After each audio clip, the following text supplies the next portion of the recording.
A controversial hearing into the threat of homegrown terrorists in the United States is sparking some raw and emotional testimony. Critics say the hearing will simply cause more distrust towards Muslim Americans and shouldn't have singled out just one part of the community.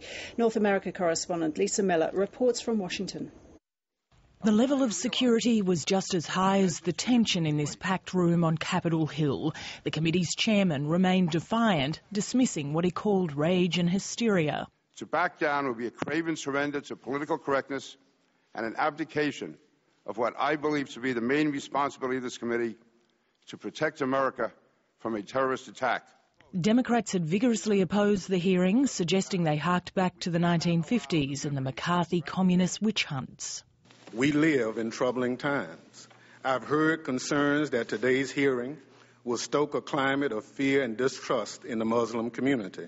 One of just two American Muslim congressmen, Keith Ellison, broke down, talking about a Muslim paramedic who died a hero on 9/11.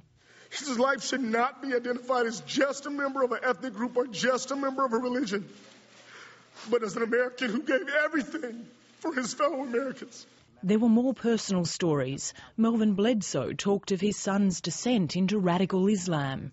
Some Muslim leader had taken advantage of my son, but he's not the only one being taken advantage of. Attempted attacks by homegrown terrorists like the Times Square bomber have focused attention on the problem. What these hearings have done is highlight the divisions that still exist in the United States and how contentious this national debate is almost a decade after the September 11 attacks. And the critics say 4 hours of emotional testimony won't help bridge the differences. Lisa Miller, ABC News, Washington.